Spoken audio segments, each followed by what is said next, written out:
ఇంకా చెప్పాలంటే చాలా మందికి ఉన్న జబ్బు, మనం ఏదైనా చెప్తా ఉన్నప్పుడు నీ మాటకు అడ్డొచ్చాను ఆగండి. హల్లెలూయా ఏమంటారండి?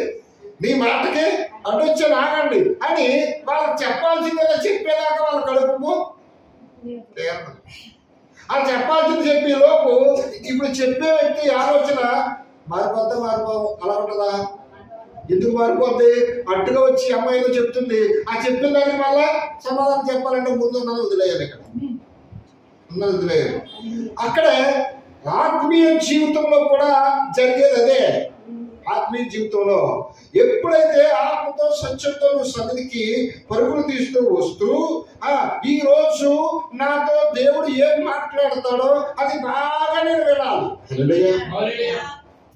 నేను బాగా విని నన్ను నేను సరి చేసుకుని నా బిడ్డను సరి చేసుకోవాలి, నా కుటుంబాన్ని నేను సరి చేసుకోవాలి, దాని ప్రకారం నేను జీవించాలి అనే ఆలోచన నీకుంటే హల్లెలూయా ఖచ్చితంగా దేవుడు నీతో మాట్లాడతాడు. ఇంకా ఒకటి, చాలా మందిలో ఉన్న లోపం కూడా చెప్తున్నాను ఏంటి అంటే, నన్ను సరి చేసుకోవాలి, నా బిడ్డను సరి చేసుకోవాలి, నా కుటుంబాన్ని సరి చేసుకోవాలి అనే ఆలోచన కంటే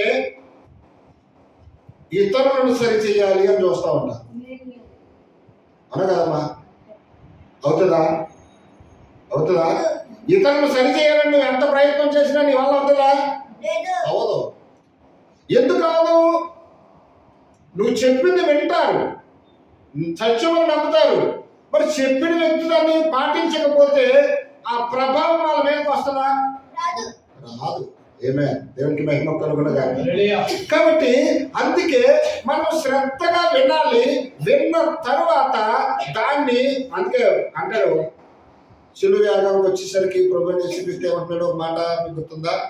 బోర్ నేడుస్తూ ఉన్నారు అందరూ బోర్ నేడుస్తూ ఉంటే అప్పుడు ఆయన ఒక్క క్షణం ఆగా ఏమంటాడు వాళ్ళతోటి, అమ్మలారా నా కోసం మీరు ఏడవకండి, మీకోసం మీ పిల్లల కోసం ఏడవండి.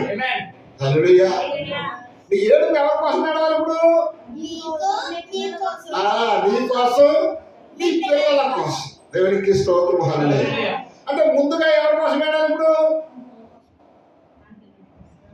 ముందుగా ఎవరి కోసం ఏడవాలి? తర్వాత దేవునికి స్తోత్రం. హల్లెలూయా. అంటే ముందుగా నీ కోసం నువ్వు వేడు. ఎందుకు ఏడవాలి? అన్ని సరిగా ఉంటే ఏడాల్సిన పరిస్థితి మనకు ఉందా? సరి లేదు కాబట్టి కదా ఏడుస్తున్నాం. అంతే కదమ్మా? మన జీవితంలో ప్రతి అణువున ఏదో ఒకటి లోపించి ఏదో సమస్యతో మనం బాధ